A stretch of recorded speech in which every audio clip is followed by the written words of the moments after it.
Todo conteúdo veiculado é de inteira responsabilidade de seus produtores e idealizadores.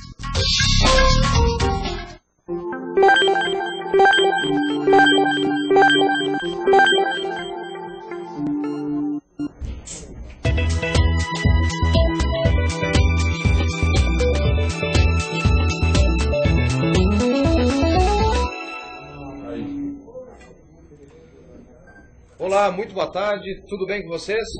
Para quem já está no chat, obrigado pela participação. E hoje o programa Sob Nova Direção está muito especial.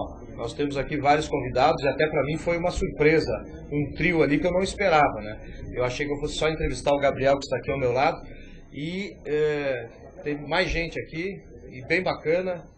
Sejam bem-vindos todos, principalmente que hoje é um dia, pelo jeito, bem especial em termos de automobilismo, né? Vamos falar bastante disso aí, né? Vamos falar de automobilismo. Maravilha. Gabriel, então seja bem-vindo ao programa Sob Nova Direção e se apresente para os nossos internautas. Tá bom. Bom, eu sou o Gabriel Marazzi e eu atendi aqui ao convite, né, o simpático convite de vocês aqui para a gente falar sobre vários temas relacionados a motores, né? Tudo que queima combustível para nós aqui é muito gratificante e muito gostoso. Eu estava na dúvida sobre qual seria o tema mais específico que a gente falaria aqui no programa, mas quando eu cheguei aqui e vi aquele trio ali, a gente já sabe sobre o que vai falar. E eu não falei quem é o trio, né? Mas eu deixei em surpresa, mesmo que daqui a pouquinho eu vou, nós não podemos, apresentá-los. Não tem como escapar de automobilismo, né? Maravilha, então. Então, novamente, a gente agradece a sua presença aqui. Eu que agradeço. Ali na Aribancada, né? Mudamos o nome da arquibancada, Ari Rocha, arquiteto, designer e projetista do Aruana e primeiro carro conceito brasileiro. O Rui Amaral Júnior, obrigado pela presença também, ex-piloto de competição e que hoje mantém o blog Histórias que Vivemos. E o nosso querido Ricardo Pop, que está aqui conosco, um dos mais renomados restauradores de automóveis do Brasil e proprietário da OP Old Cars e colaborador do nosso programa também, né? Obrigado, senhor Ricardo. Eu te agradeço. Então, vocês querem dar uma palavrinha para os internautas para começar? Por favor. Aproveita o microfone. É um prazer estar aqui conversando com vocês e com o Gabriel, que eu conheço desde pequeno. E eu queria fazer uma pergunta para o Gabriel. Como é que começou a paixão por velocidade, Gabriel? Eu acho que hereditária, né? O meu pai era uma das pessoas que eu conheci que mais adorava automóveis e tudo que tinha motor, né? Até aviões, no caso dele. Não é o meu caso, mas ele gostava muito de aviões. Eu pilotava avião também. E quando eu me conheci por gente, eu já tinha o vírus da gasolina, né? Porque ele chegava com carros de corrida e carros de teste da revista e tudo mais, e eu só queria saber de entrar dentro do carro, dar aquela dirigidinha desde sempre, né? E acabei seguindo a mesma trilha dele, tudo relacionado a motores.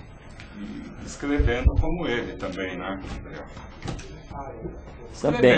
Também. Uma das coisas é escrever sobre isso. Muito bonito.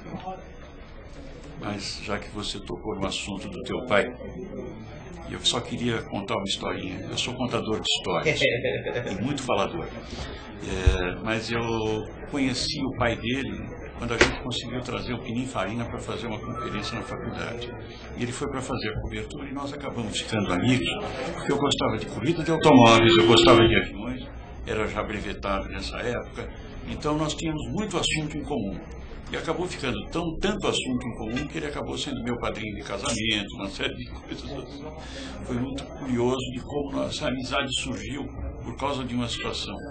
E eu conheci o Gabriel nessa época, que já era extremamente curioso. Ele queria saber tudo, ele estava atrás das coisas. E exatamente me parece que esse é o espírito que ele continuou adotando, de querer saber, de querer conhecer, de ampliar conhecimentos, de transmitir esses conhecimentos, como fazia também o pai dele na Quatro Rodas.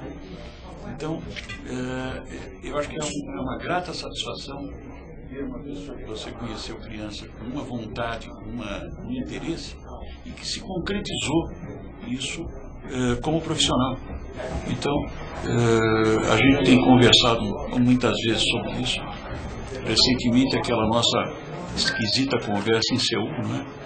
fazendo aquela consultoria terrível, mas então uma coisa que eu gostaria de saber do Gabriel, que o Gabriel, a paixão dele é moto, e não o automóvel em si, né? O motor em geral, a velocidade em geral, mas a moto em particular. Então eu queria só que, se for para fazer uma pergunta, a paixão pelas motos surgiu de onde? Daquela Gilera que teu pai comprou e que eu quase caí quando fui andar? Bom, eu não me lembro dessa Gilera. Não, ela deve existir, lógico. Antes de qualquer coisa, né? A minha história, que é bem mais curta que a de vocês, né? Apesar da diferença de idade, mas que tem muito a ver com a história do meu pai. Ele sempre foi o meu maior ídolo, desde que eu era pequeno, né? Seguia meu pai, grudava na perna dele, em todo lugar que ele ia, para Interlagos, para a pista, até em algumas viagens que eu podia, eu ia junto. Então eu conheço o pessoal da velha guarda de uma forma que poucos conhecem, né? Com aquela minha memória de um garotinho de pouca idade. Às vezes isso distorce um pouco. Vocês em especial têm uma parte importante na minha história, né? E as motos começaram daí. Então, como eu falei, meu pai ele sempre estava envolvido com automóveis, e pelo que eu sei da história, né, parece que quando nasceu a minha irmã mais velha, alguma coisa assim, ele parou com as motos porque era perigoso ou alguma coisa assim, mas foi aquela parada meio por causa do casamento, dos filhos, não sei o que. Então eu via fotos dele pilotando todos os tipos de automóveis, né? E algumas ele pilotando moto. E a moto não era alguma coisa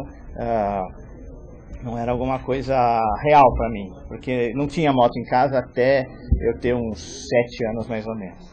Até que ele voltou, acho que ele pensou, meus filhos já estão grandes, eu posso andar de moto de novo, então ele voltou a pilotar motos, e aí eu comecei uma nova fase, que ele era o meu piloto, eu ia na garupa, eu falava, eu quero ir aonde você for com as motos. Aí eu acho que foi daí que eu comecei a realmente gostar das motocicletas e comecei a pilotar as motos dele, até as motos grandes. Tinha época que ele ia atrás para poder pôr o pé no chão para poder pilotar as motos que ele tinha.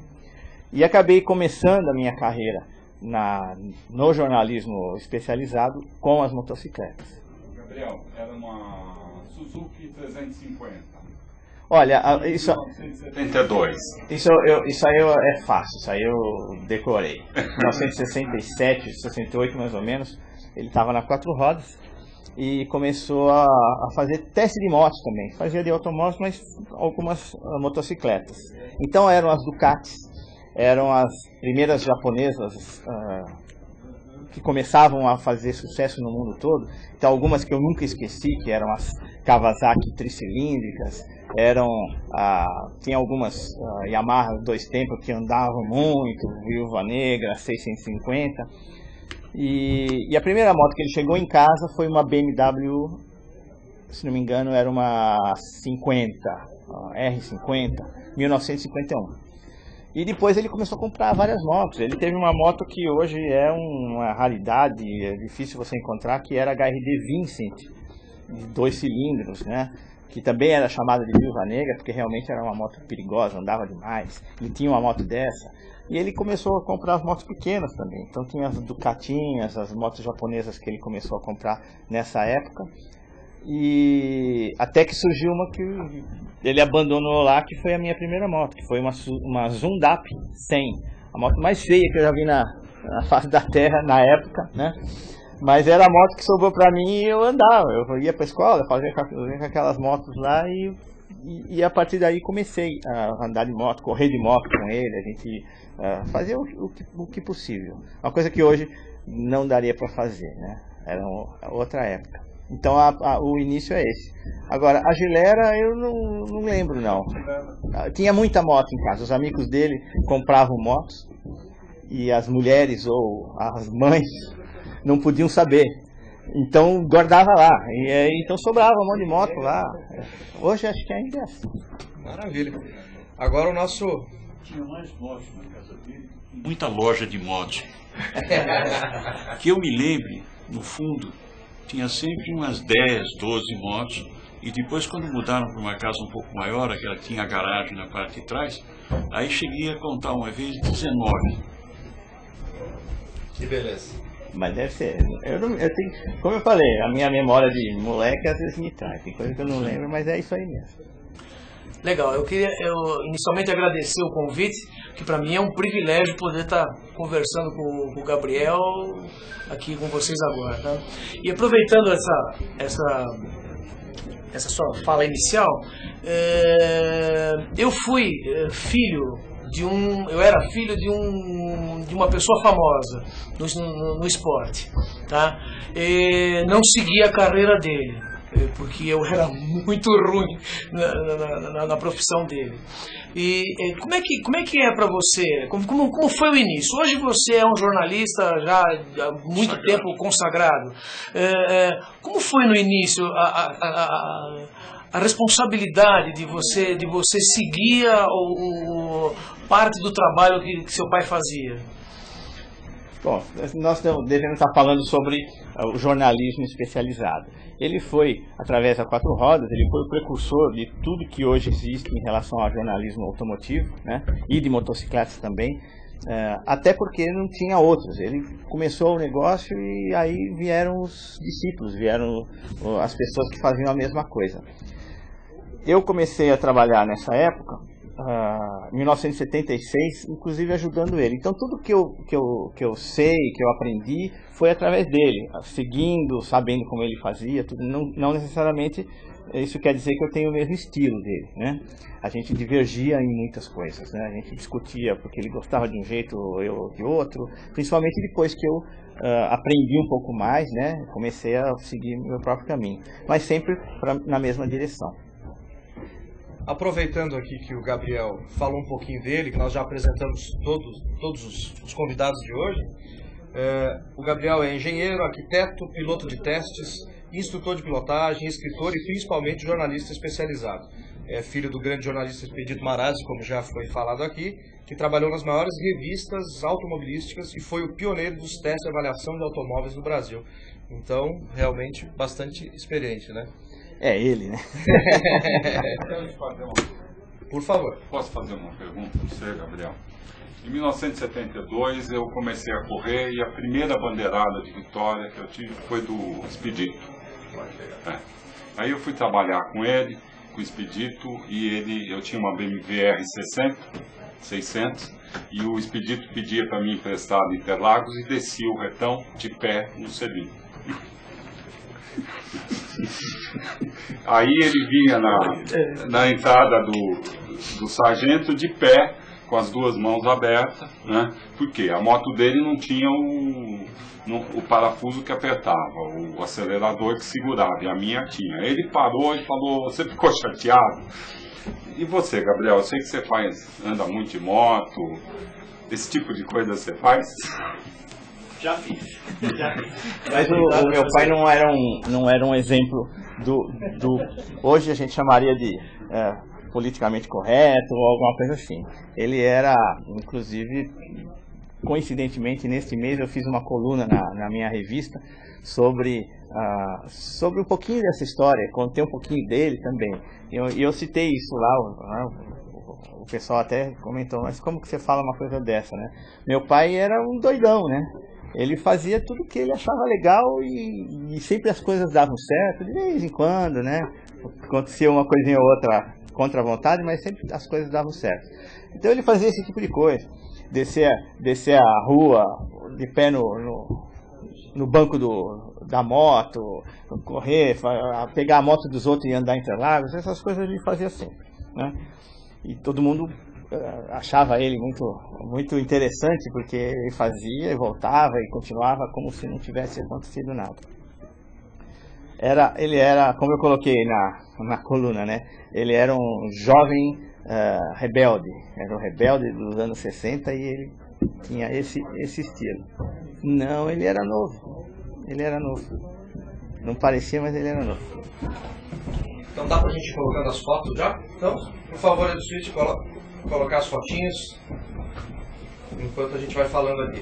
Mas, Gabriel, como é que era conhecer em primeira mão os carros que seriam lançados no Brasil?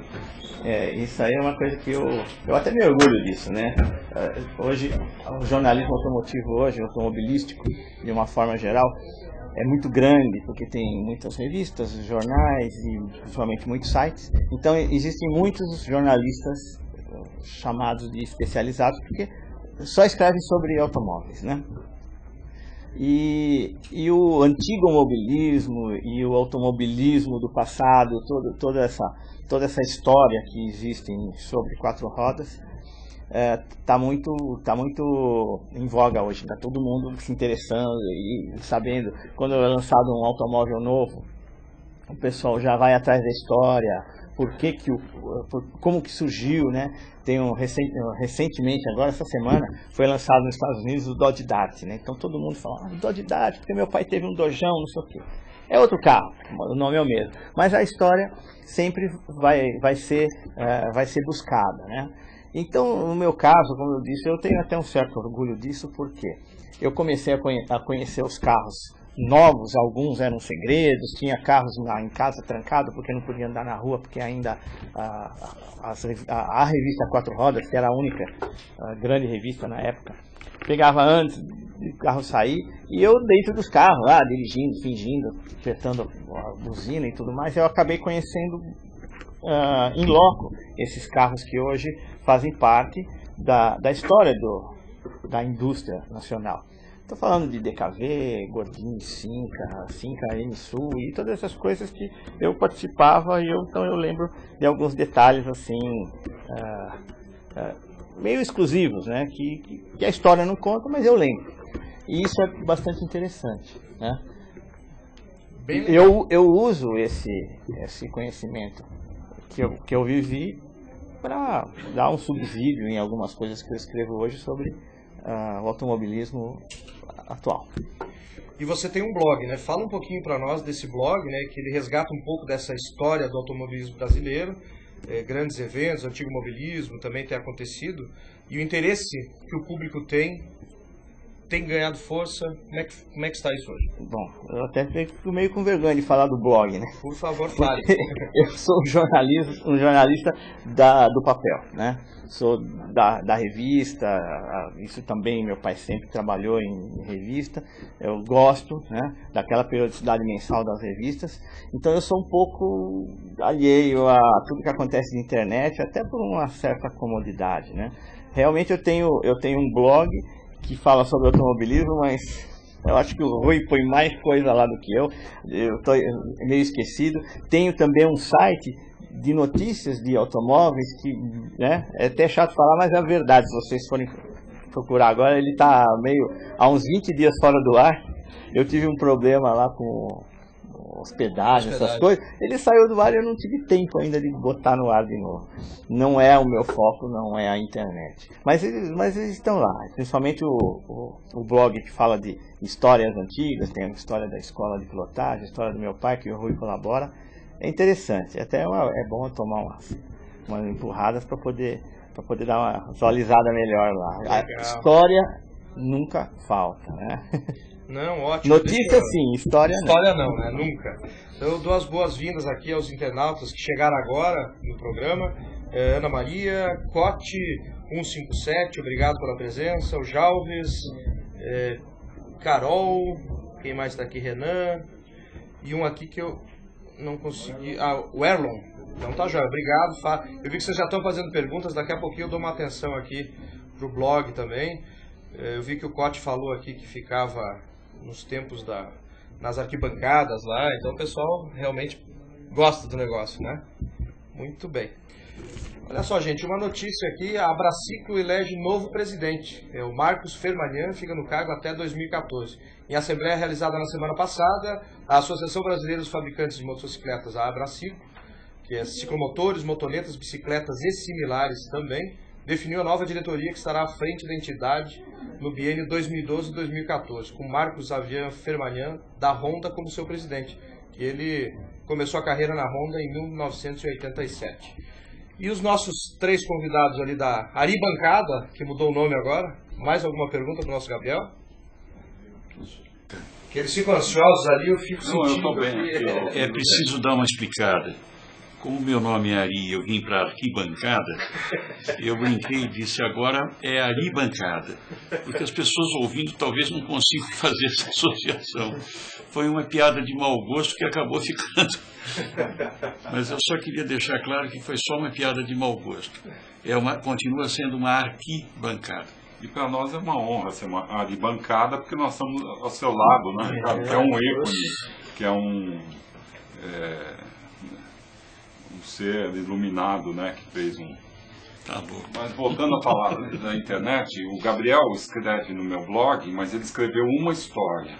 Então tem o nome dele, ele escreveu uma vez. E eu, às vezes, escrevo no blog. Agora eu esqueci, não dá tempo, é muita coisa, né? E hoje eu falei para ele que eu vou colocar um vídeo lá, e as pessoas reclamam comigo, elas escrevem para o meu blog reclamando. Você não escreve lá, ele não escreve. Eu falo, não tem culpa. Mas ele não é um ser, um internauta, né? E eu aprendo isso agora, né? Então nós vamos contando as histórias, né? O importante é contar a história. Olha só uma coisinha aqui. O Washington 61, obrigado pela presença, que eu não tinha visto ele aqui também na lista. O grupo Esporte Motor do Facebook está grudado, vendo o Grande Rui e seus amigos. Parabéns. Muito obrigado. É isso aí, o pessoal está participando. Você, agora que nessa sua carreira de jornalista que faz o teste do produto antes de ser apresentado e tal, o que você acha dessa invasão?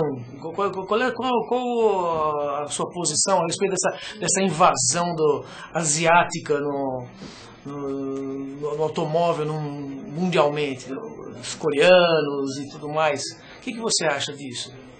Bom, acho que primeiro não é algo atual, não é uma coisa que começou agora. A gente fala muito em carro chinês, porque o mercado estava de uma certa forma, o mercado mundial de automóveis estava de uma certa forma, de um jeito estável, né?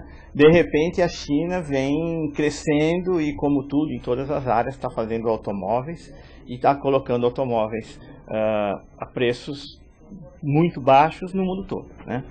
E ninguém consegue segurar, até porque é a questão econômica. Só que a gente tem que lembrar que os carros coreanos, 20 ou 15 anos atrás, também fizeram da mesma forma. E hoje tem gente que tem carro coreano e nem sabe que é coreano, porque o carro já é uma indústria que já chegou numa maturidade. Tem carros excelentes, né, na indústria coreana, vendidos normalmente aqui no Brasil. E também, voltando mais atrás, 40 anos atrás, o Japão fez a mesma coisa.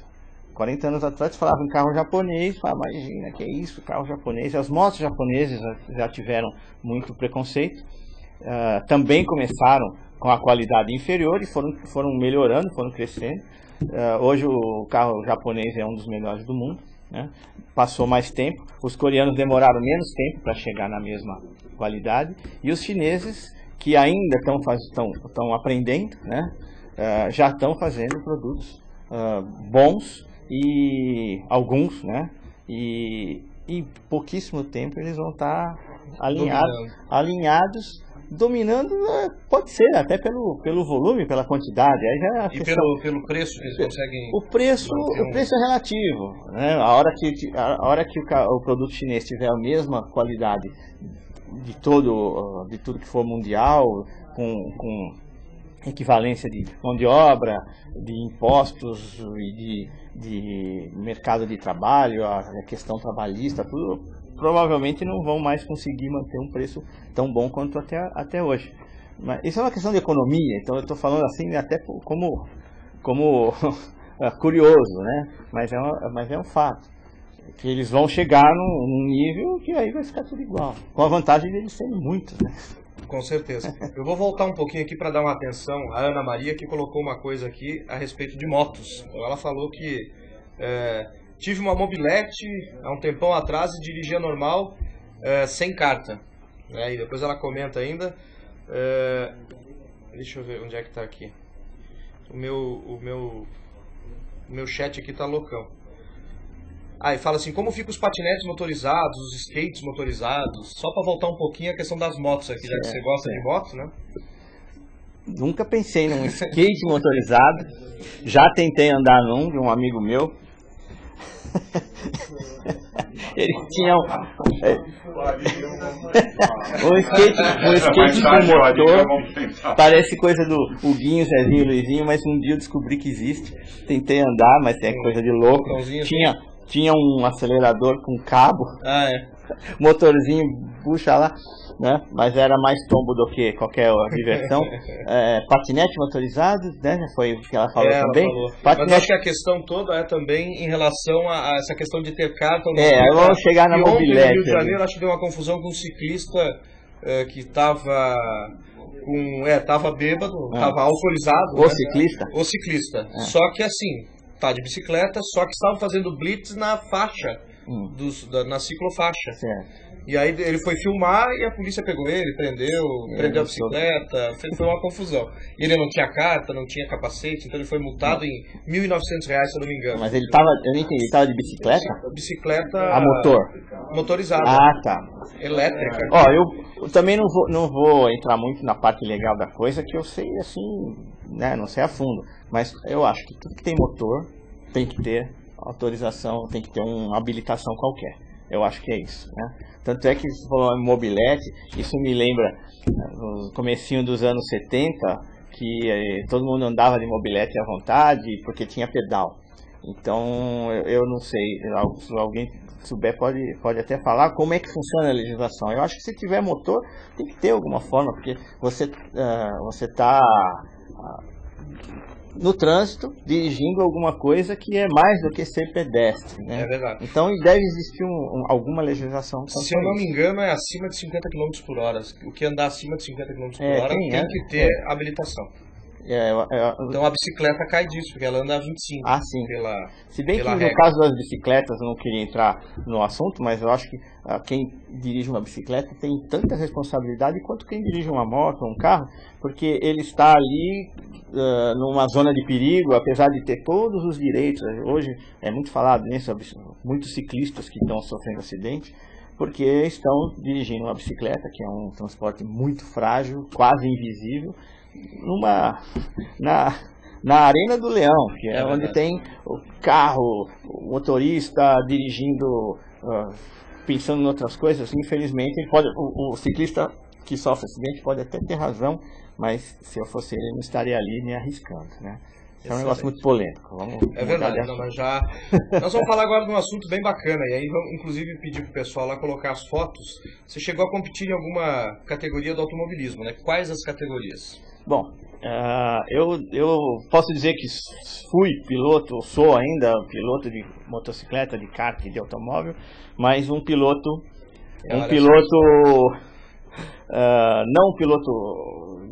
nem amador, mas eu sempre entrei e colocaram umas fotos ali.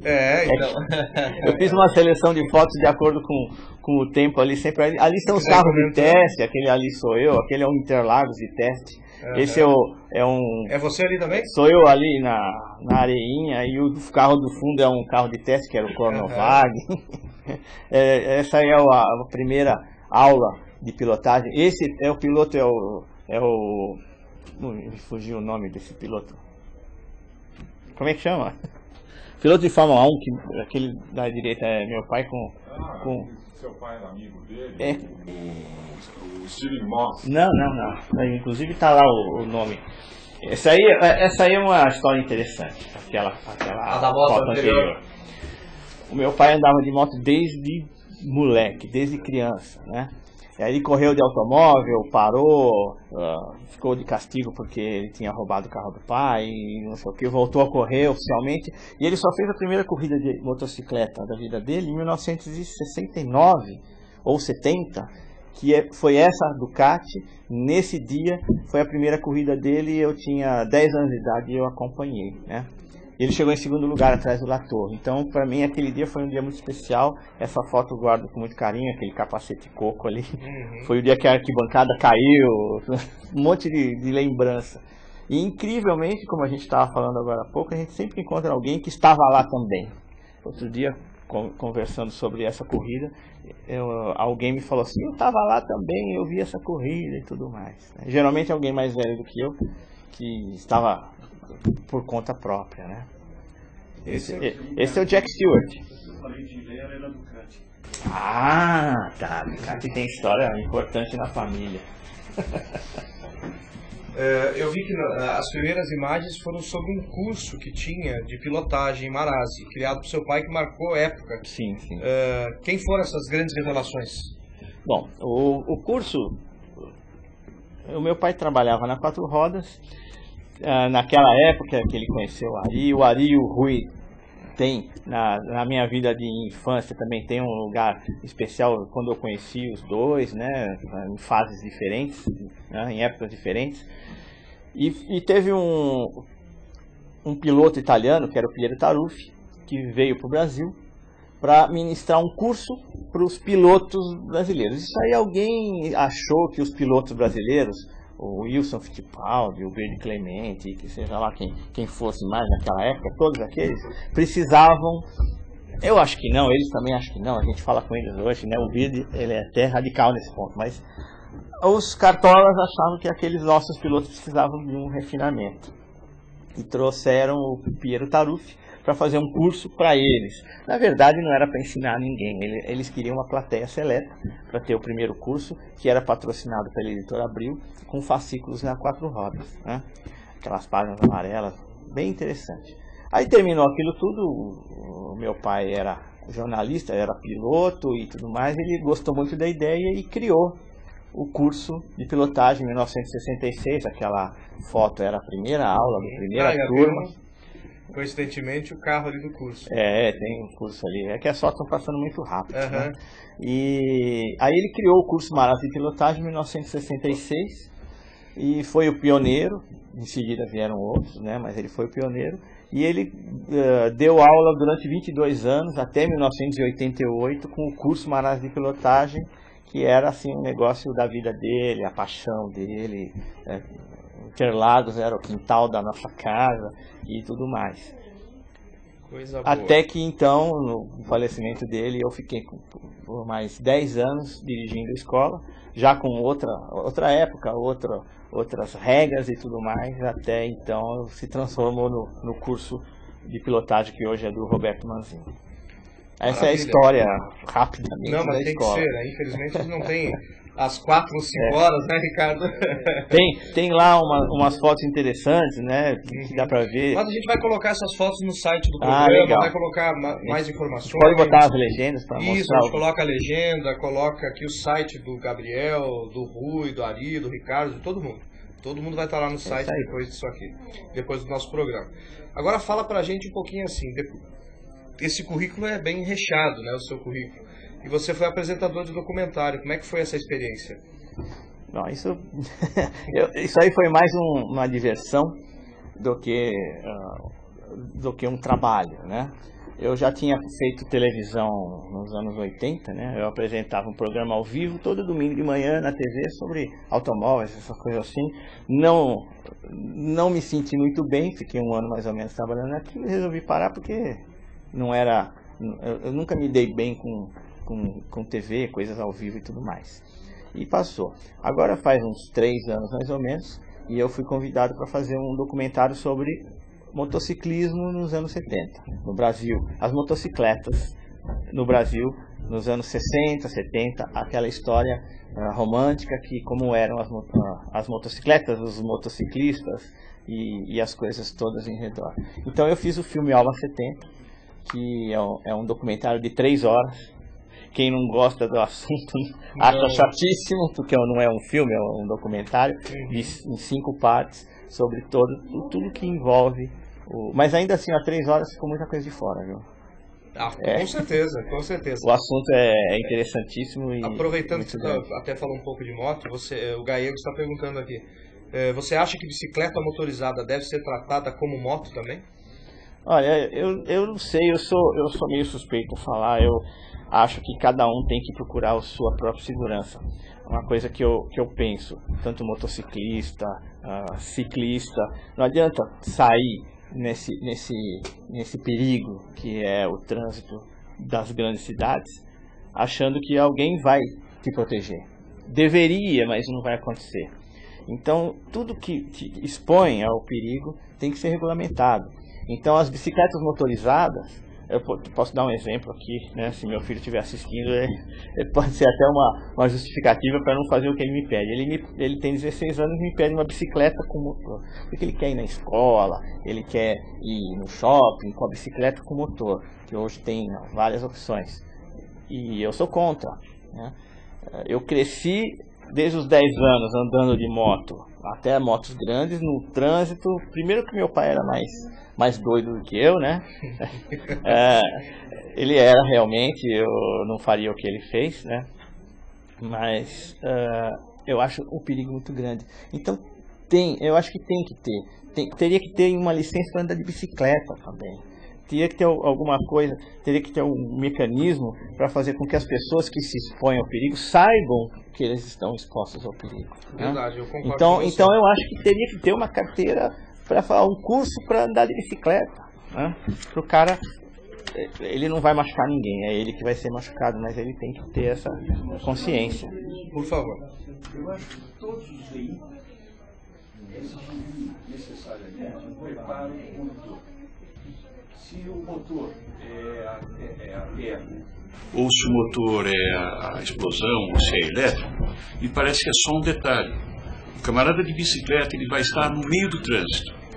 E no meio do trânsito ele vai precisar entender desse trânsito. Então, se não houver uma preparação, ou ele vai atrapalhar ou ele vai morrer.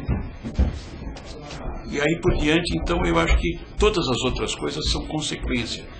Para chegar ao trânsito, com qualquer veículo, você deveria ter preparo e estar equipado para isso. É a história do capacete, das proteções indispensáveis para que a pessoa não morra. Bem São colocado. Paulo mata. O trânsito de São Paulo mata mais que a guerra do Iraque. É verdade. Bem colocado. Muito bem, então aproveitando que falamos agora de segurança, e nós temos um vídeo aqui que nós vamos passar, a prova de que conduzir e utilizar o celular não é seguro. Então, ainda que proibido e perigoso, muitas pessoas tendem ainda a usar o celular enquanto guiam. E para provar que essas duas práticas pressupõem dificuldades acrescidas para quem vai atrás do volante, um grupo europeu denominado Responsible Young Drivers uniu-se à agência de publicidade Publicis para produzir um vídeo, no mínimo curioso, para não dizer esclarecedor. O vídeo está aí?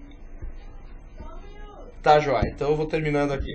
E foi passado na Bélgica. Esse vídeo pressupõe uma aula de condução num parque fechado, em que os instrutores devem aplicar uma suposta nova lei, que obrigava os condutores a conseguirem escrever uma mensagem de texto enquanto conduziam, de forma a passar no exame de condução. A frase era ditada pelo instrutor, sendo que esse também iria depois verificar a ortografia. Os jovens condutores admitem que é impossível escrever e conduzir ao mesmo tempo, e que pessoas vão morrer, que é o que o Ari colocou agora há pouco. E uma encenação curiosa com uma mensagem muito clara: se conduzir, não use o celular. Pode falar, hein? Eu tenho prática, eu guio desde os 14 anos e na época nós fazíamos as loucuras, né, Gabriel? O Gabriel fala que o pai deu o carro aos 14 anos para ele, dava o carro, eu tinha um carro aos 14 anos, 15 anos. E hoje tudo mudou muito. E eu vejo as pessoas guiando e usando o celular e é simplesmente um crime. Porque essas pessoas vão matar um dia. Um dia elas vão matar alguém. Porque elas não têm... você não consegue se concentrar. E hoje existem mecanismos, né? Você não precisa usar mecanismos baratos, que não custam caro. Né? Eu acho um crime realmente a pessoa usar o celular. E as nossas leis, elas não coíbem de uma forma que, sabe, justa, que... Com certeza. Em tudo, né? Caso a gente não tenha tempo de passar o vídeo agora, eu só aviso aos nossos internautas que depois vai estar lá no nosso site. Mas... E já começa aqui. Tá aí? Ah, então tá jóia. Então, por favor. Pode falar. E já começa que a nossa legislação no país não se ensina a dirigir, né? As escolas não ensinam a dirigir, né? Não se ensina.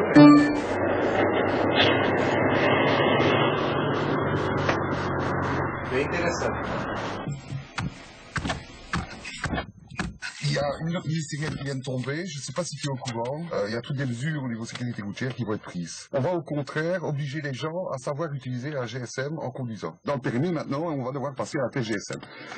Tu dois pouvoir envoyer un SMS et éviter un obstacle et passer à côté. Oh, oui. C'est pas moi qui l'ai inventé, tu peux regarder ici, voilà. Ouais. Il y en a beaucoup qui vont se cracher avec ça, oui, ça. Je veux bien croire, hein. Voilà, ton GSM, je vais chercher des prix. Regarde tout ce qu'on s'en va. Ah oui. Oh là là. Nous rentrerons en retard ce soir. Et attention que je corrige les fautes après, hein. Regarde comment tu vas écrire l'école. Oula. Ah oui, c'est impossible. Je suis de retour ce soir.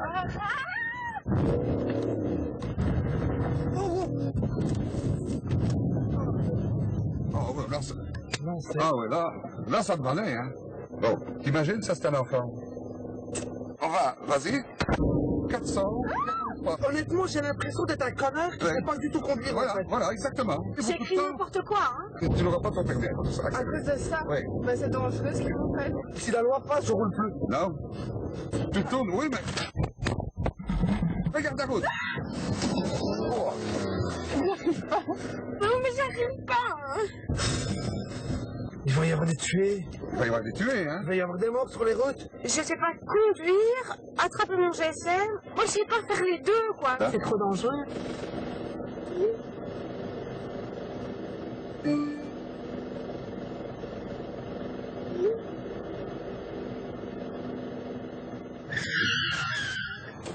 C'est pas le faire, c'est pas possible.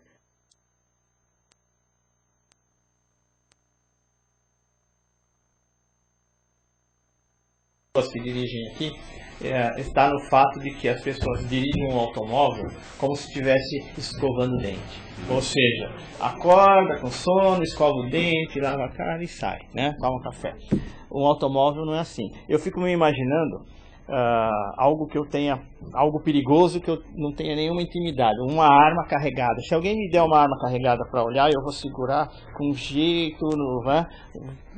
E não vou brincar com aquilo. Um automóvel é uma arma carregada. As pessoas sentam no automóvel, mesmo que ponham o cinto, que sigam as regras, elas não estão conscientes dos riscos que é um automóvel. Elas dirigem como se estivesse escovando o dente. Então, falar no celular não é simplesmente o fato de você perder uma das mãos e ficar olhando, se tiver que teclar. Eu também sou contra esses sistemas Bluetooth, assim que não, sistemas que não precisem segurar, né, que é viva voz, eu queria lembrar. Sou contra também, porque o que tira a atenção não é simplesmente tirar a mão ou nossa, olhar para o celular, pior ainda. Mas você entrar numa conversa dirigindo, eu já fiz isso, eu não gosto de falar no celular dirigindo, mas já fiz isso de às vezes começar com uma conversa e errar o caminho. Então no mínimo você erra o caminho. E daí para frente você pode fazer muita coisa errada, por quê? Porque você está prestando atenção na conversa e não no automóvel. Como o Ari está falando ali, meu pai era contra totalmente fumar dirigindo, porque o fato de você fumar te distrai, né? Mudar a estação do rádio, daqueles que eram que você tinha que olhar, tudo que te tire 3 segundos da compenetração do trânsito é perigoso. Então as pessoas não têm noção desse risco. Esse é o pior. O fumo, né? Eu não sei se os internautas ouviram aí, mas tivemos uma tosse de fumo aqui, eu nem vou dizer de quem que é, mas foi engraçado que não deu para deixar de rir, né? Mas eu agradeço então ao Gabriel Marazzi, que gentilmente veio ao programa hoje, Ricardo, Ari e Rui, obrigado também por terem vindo até aqui hoje. Foi uma honra tê-los aqui conosco. E o nosso programa está no sobrenovadireção.com. E também eu queria falar sobre sobrevivência no trânsito. Visite o site Sobrevivência no Trânsito, é www.sobrevivencianotrânsito.com.br. E no Facebook você encontra também o projeto Sobrevivência no Trânsito, que é bem interessante. Se vocês quiserem dar um tchauzinho final, vai ser 10 segundos para cada um. Bom, eu queria agradecer então a vocês aqui do programa, a aribancada toda ali, né, torcendo, e muito obrigado pela oportunidade. Maravilha. Muitos amigos aqui, muito bom mesmo. Obrigado a todos. Eu vou tentar me estender ao mínimo. Obrigado. Foi um privilégio para mim poder estar aqui com vocês. Tá? Parabéns, Gabriel. Então, semana que vem o programa sobre Nova Direção está de volta. Obrigado aos internautas que participaram aí conosco. Até mais.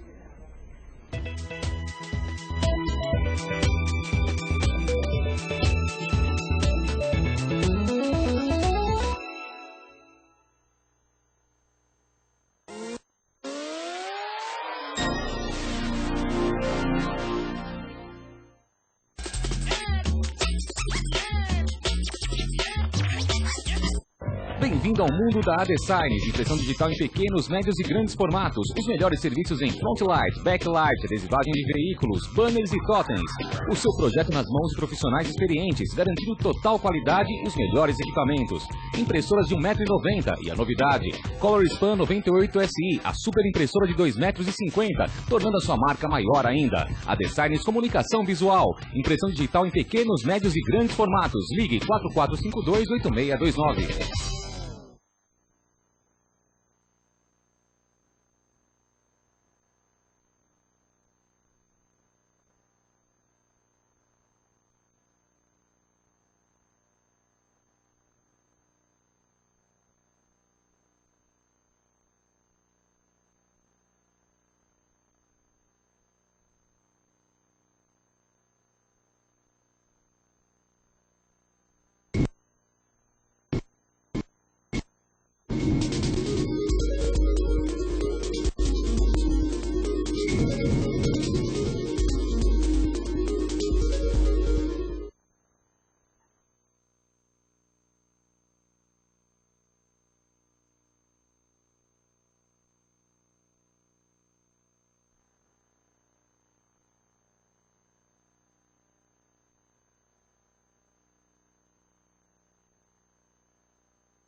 Bom, você tá ligado ao seguinte, né, máfia? Eu assisto Black TV, demorou. Charlie Brown, Santos, campeão, skateboard, na veia, só nós. Pim, pim. Então se liga no Black TV.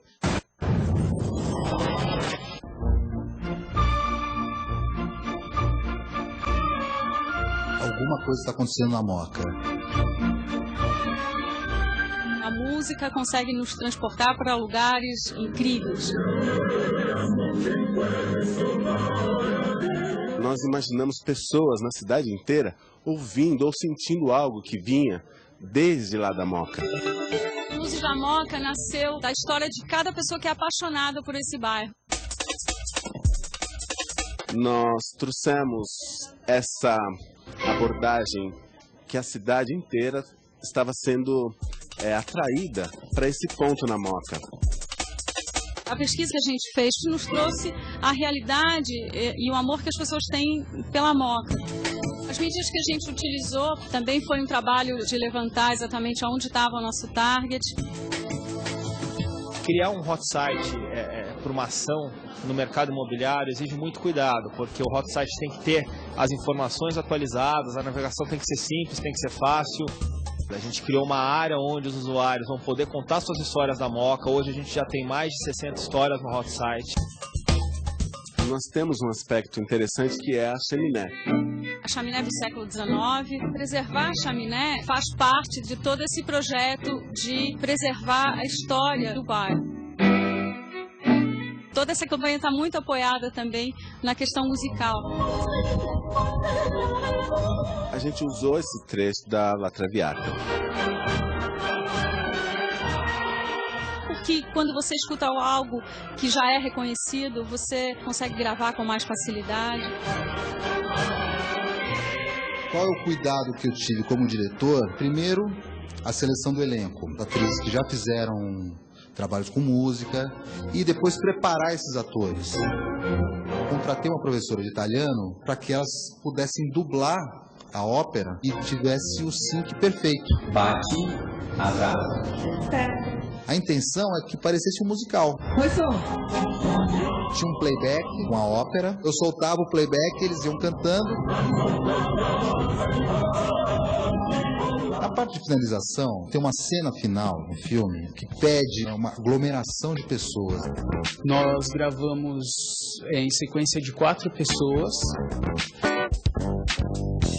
No software a gente botou essas pessoas em perspectiva para criar esse efeito de profundidade.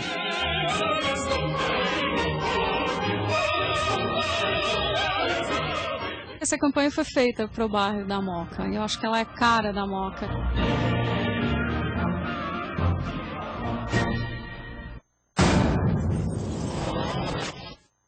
Aí, galera, eu assisto Abusados Boards e fique ligado. Até mais.